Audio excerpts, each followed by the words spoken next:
আমরা মুসলমান ইমানের মর্যাদা বুঝি না, ইমান যে কত গুরুত্বপূর্ণ সেটা আমরা বুঝি না, কারণ আমরা উত্তরাধিকারী সূত্রে ইমান পেয়েছি। এই বাচ্চারা তোমরা বারবার কথা বলো কেন? কেউ কথা বলবো না। ইমান যে কত বড় গুরুত্বপূর্ণ সেটা আমরা বুঝি না, কারণ আমরা ইমান পেয়েছি উত্তরাধিকারী সূত্রে। বাবা মুসলমান, দাদা মুসলমান, দেখে দেখে আমরাও মুসলমান। ঠিক কিনা বলেন? রাস্তায় একটা 500 টাকার নোট পড়ে আছে, এক যুবক যাচ্ছে, দেখে আর সামনে 500 টাকা নোট পড়ে আছে, এদিকে সেদিকে তাকায়, দেখে কেউ নাই, বিসমিল্লাহ বলে টাকাটা নিয়ে পকেটে ঢুকিয়ে ফেলছে।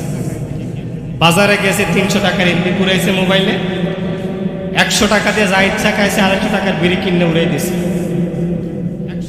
আরেক যুবক